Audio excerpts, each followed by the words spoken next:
Selamat pagi para pemirsa, selamat datang di talk show Paham. Nama saya Ferdinand Jason Wijaya sebagai host, dan kepahaman yang akan kita peroleh hari ini adalah kepahaman tentang lembaga-lembaga demokrasi di Indonesia. Sebelum memulai, kita harus mengetahui dulu apa arti kata demokrasi. Karena negara kita merupakan negara demokrat terbesar ketiga di dunia. Jika dilihat dari KBBI, demokrasi adalah sistem pemerintahan yang rakyatnya turut serta pemerintah dengan perantaraan walinya.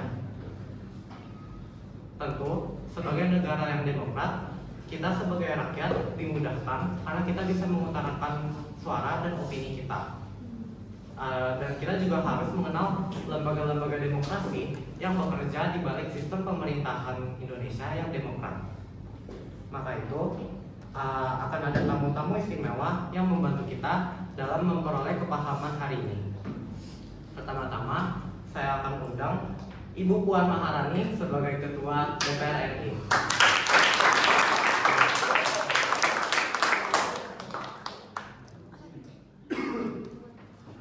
Halo, selamat pagi Bu. Ya, Bu, saya langsung mulai aja kali ya Bu. Topik hari ini adalah mengenal lembaga-lembaga demokrasi di Indonesia ya Bu. Dan saya yakin pemirsa-pemirsa di sini juga pasti sudah mengetahui tugas dari Ibu, yaitu DPR atau Dewan Perwakilan Rakyat. Tapi kalau boleh tahu, tugas Ibu sebagai Ketua DPR atau mungkin anggota DPR secara umum itu apa sih Bu? Oke, baik. Jadi tugas serta kewajiban dan juga fungsi-fungsi seorang anggota DPR itu banyak sekali ya. Nah, salah satu dari tugas kami yang mengurus anggaran negara, lalu kami yang membuat undang-undang dan mengesahkan undang-undang tersebut.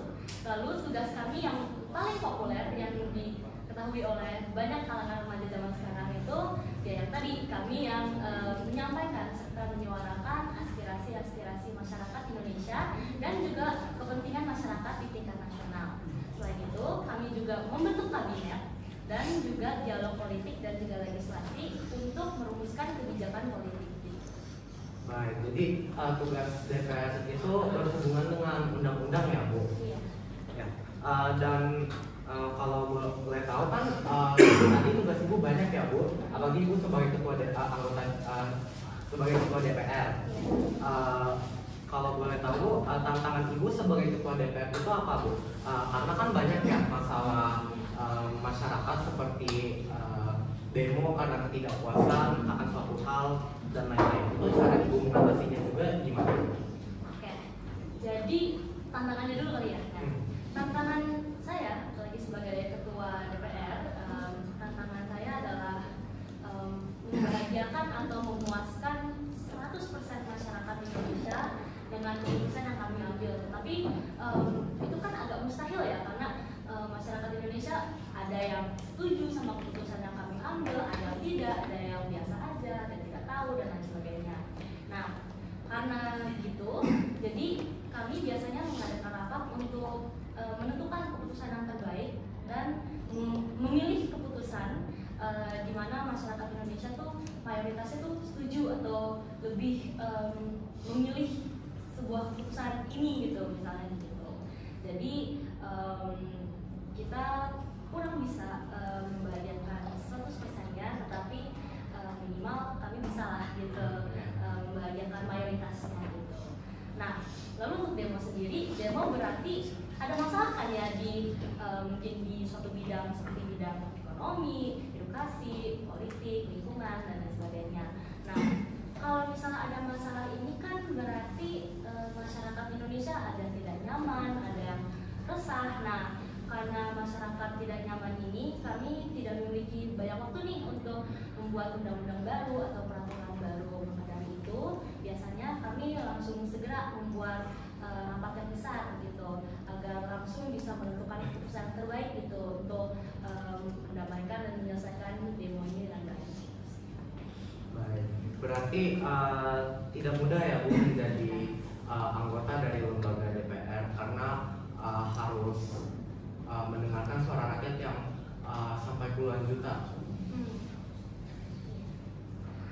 tapi walaupun banyak dan tantangannya berat, saya tetap menjalani tugas saya dengan senang hati sih. Karena dengan adanya lembaga ini, saya berharap negara Indonesia dapat memiliki masyarakat atau warga-warga gitu yang bisa bebas dan menyampaikan keluhan mereka dan ketidaknyamanan mereka gitu kepada kami, agar kami bisa segera menyelesaikannya dengan baik, karena itulah tugas kami sebagai lembaga demokrasi. Baik, kami sudah mendengar dari Bu Puan. Terima kasih Bu Puan atas informasinya mengenai lembaga DPR. Sekarang saya ingin bertanya kepada pemirsa, apakah sudah paham? Paham. Baik. Sekarang lembaga DPR atau DPD merupakan sebuah lembaga demokrasi yang sudah sering kita dengarkan pemirsa. Tetapi ada juga loh sebuah lembaga demokrasi yang mungkin kita jarang dengar baik di media atau di kehidupan sehari-hari, yaitu lembaga ombudsman. Maka saya akan memanggil Bapak Bobi Hamzah Rafinus sebagai wakil ketua ombudsman.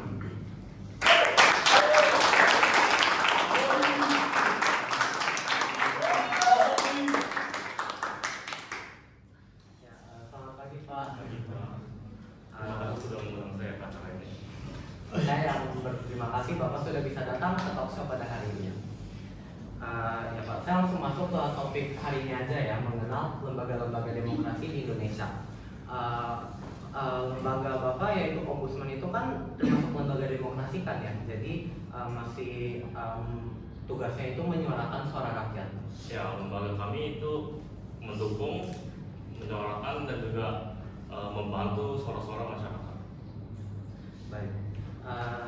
Tapi mungkin pemirsa di sini jarang mendengar ya lembaga-lembaga ombudsman. Jadi kalau boleh tahu tugas Bapak itu sebagai lembaga wakil ketua dari lembaga ombudsman itu apa Pak?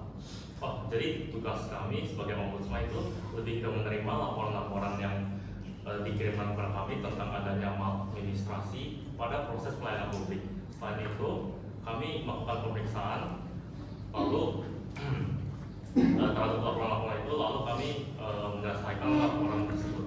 Selain itu, kami juga melakukan koordinasi dan juga kerjasama antara lembaga-lembaga lain seperti lembaga kemasyarakatan dan juga lembaga perseorangan. Baik, berarti kalau sama-sama lembaga demokrasi mungkin tidak berbeda jauh dengan lembaga Ibu Puan ya, lembaga DPR. Dan saya yakin pemirsa di sini pasti ingin tahu perbedaan lembaga DPR dengan lembaga Bapak yaitu Ombudsman itu apa? Oh, jadi lembaga DPR itu dapat kami bedakan dengan cara mungkin lembaga DPR itu lebih ke mencakup secara nasional, jadi lembaga DPR itu mengawasi seluruh negara. Selain itu, lembaga DPR akan membuat kewajiban baru setelah mendapatkan laporan-laporan. Kalau kami sebagai ombudsman lebih ke melakukan pelayanan publik setelah mendapatkan laporan, lalu kami melakukan pemeriksaan dan kami menyelesaikan laporan-laporan tersebut. Baik, jadi kalau bisa saya simpulkan, lembaga Bapak yaitu Ombudsman itu langsung terjun ke lapangan untuk menyelesaikan keluhan masyarakat ya. Sedangkan kalau lembaga Ibu Puan yaitu DPR lebih dalam mengesahkan dan membuat undang-undang berdasarkan suara rakyat. Kan tadi kita sudah mendengar tantangan Ibu Puan sebagai lembaga ketua dari lembaga DPR. Kalau tantangan Bapak sendiri sebagai wakil ketua dari lembaga ombudsman apa? Mungkin saya jelaskan tantangan kami sebagai ombudsman aja. Jadi sebagian besar laporan-laporan yang kami terima itu mungkin pelakunya itu kadang suka tidak mengaku tentang kesalahan yang mereka perbuat. Lalu kadang pelaku itu suka melakukan resistensi dan juga perlawanan terhadap kami ketika kami sedang melakukan pemeriksaan. Baik, berarti lebih kepada sikap rakyat yang kurang baik ya Pak? Ya, Pak. Baik, kami sudah mendengar dari Bapak Bobi sebagai Wakil Ketua Ombudsman. Dan sekarang pemirsa kalau ditanya apa saja lembaga demokrasi di Indonesia, jangan hanya menjawab DPR, DPD atau MPR, tapi juga ada lembaga ombudsman yang tetap membantu kita dalam menyuarakan suara kita. Sampai sini, apakah pemirsa sudah paham? Paham. Baik. Sekarang kita sudah tahu tugas dan juga tantangan dari lembaga DPR dan juga lembaga ombudsman. Tetapi sebuah lembaga pasti ada latar belakang sejarahnya. Maka kita sekarang akan memutar balik waktu dengan bantuan seorang sejarawan. Saya persilakan Ibu Amelia Fauzia untuk datang ke kami.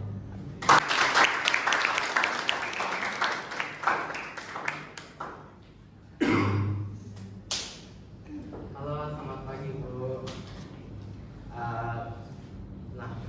Kan Ibu merupakan seorang dosen ya Bu, dan Ibu berada di bidang ilmu sejarah Islam dan juga Indonesia.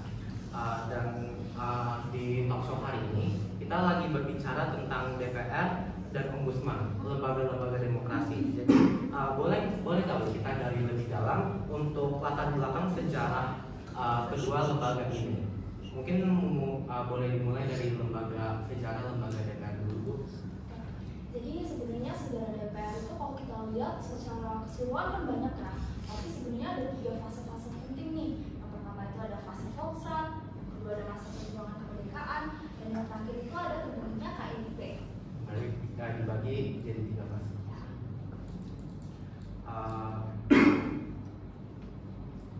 Lalu kalau misalnya DPR itu sebenarnya dimulainya dari sejarah itu ya, dari mulai Belanda. Pokoknya pas perjanjian Belanda itu berakhir pada tahun 1942, kan Jepang mengambil alih nih dari Indonesia. Terus itu mulai fase kedua, yaitu masa perjuangan kemerdekaan.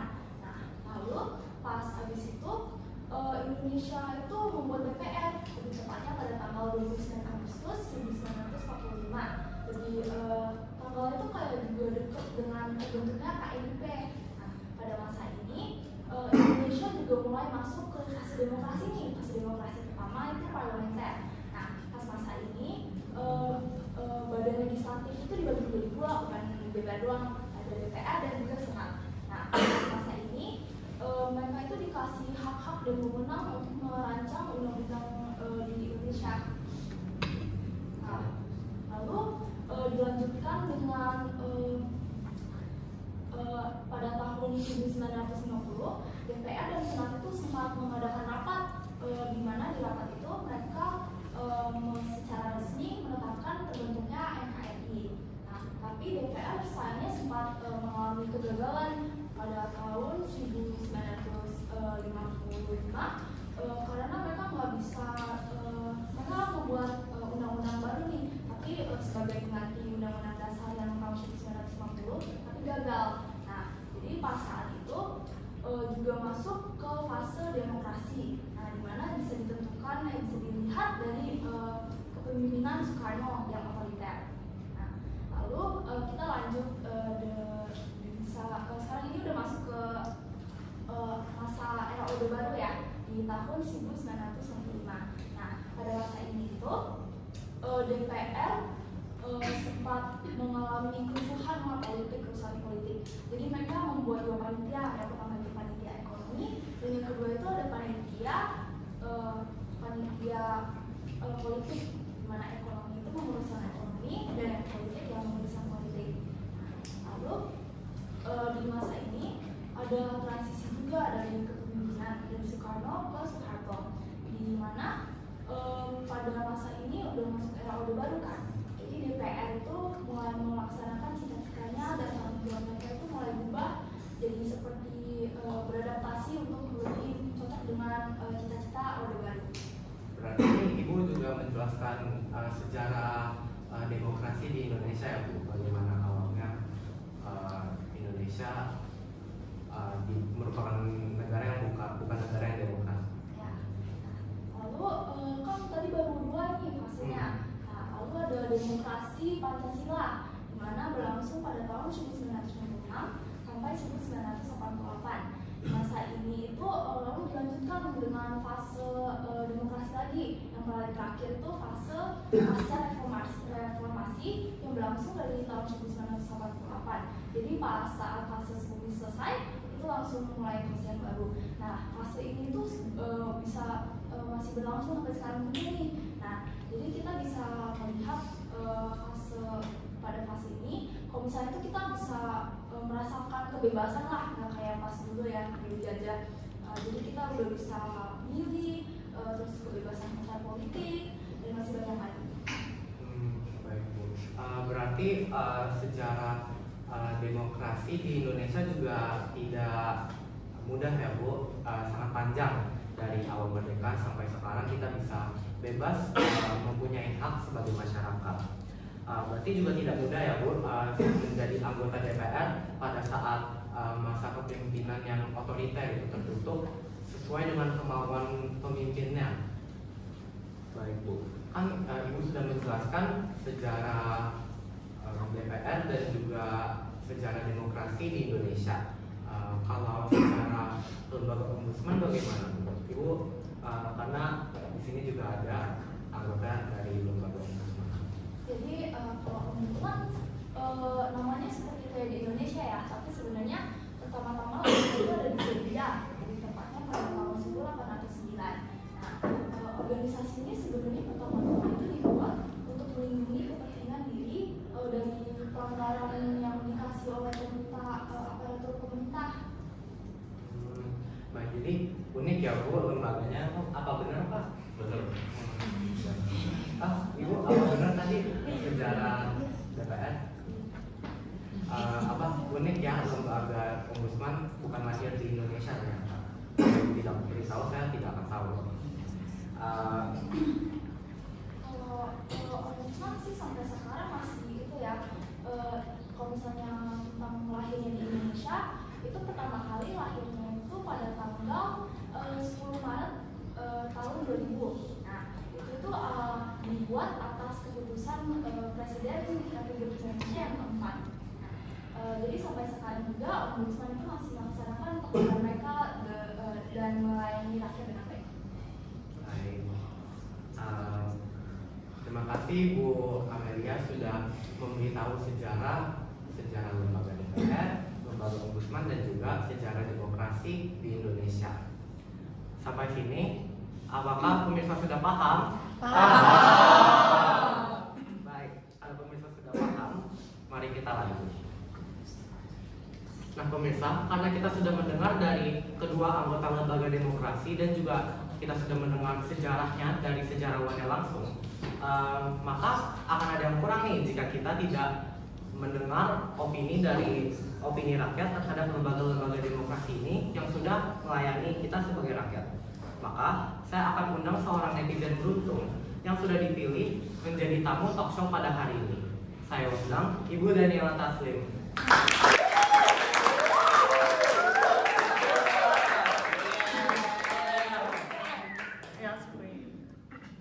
Halo Bu, selamat pagi. Ya, selamat pagi. Ya Bu,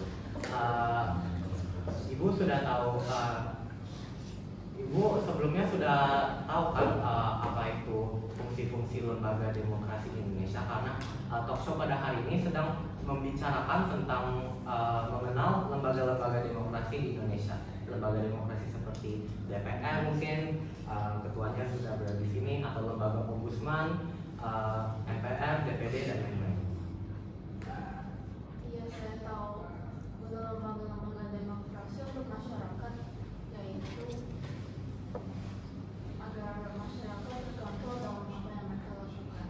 Tetapi fungsi lembaga-lembaga demokrasi yaitu untuk membantu pemerintahan dalam mewujudkan tujuan, yaitu membangun Indonesia sebagai negara yang maju. Baik. Dan karena Ibu sudah diundang di sini ya, berhadapan juga dengan Ibu Puan dan juga Bapak Bobi sebagai anggota dari lembaga demokrasi di Indonesia. Apakah ada yang ingin Ibu sampaikan kepada mungkin Bapak Bobi atau Ibu Puan? Jadi kita semua tahu bahwa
yang tentu harganya pun juga, harga BBM pun akan juga semakin tinggi gitu. Tapi jangan panik karena pemerintah pun sudah menyiapkan 3 solusi nih Bu. Jadi solusi pertama adalah pemerintah menyiapkan bantuan langsung tunai atau yang dibilang juga BLT. Nah, bantuan langsung tunai ini senilai Rp150.000 yang akan diberikan selama 4 bulan. Nah, terus yang kedua ada bantuan subsidi upah atau BSU yang senilai Rp600.000 yang akan diberikan kepada pekerja dengan gaji maksimum 3,5 juta per bulan. Lalu yang terakhir adalah bantuan angkutan umum. Nah, ini biasanya diberikan kepada pekerja-pekerja angkutan umum seperti mungkin pekerja Gojek gitu. Apakah sudah dijawab Bu Daniela? Jadi kita juga dapat, berarti kita juga dapat bantuan dari pemerintah ya. Iya. Kalau itu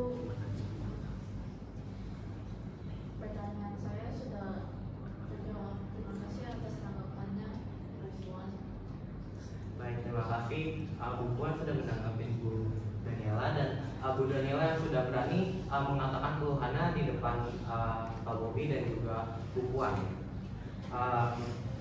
Baik pemirsa, sekarang kita sudah berada di ujung acara, dan saya berharap dari talk show hari ini pemirsa bisa lebih mengenal lembaga-lembaga demokrasi di Indonesia, baik tugas dan juga sejarahnya.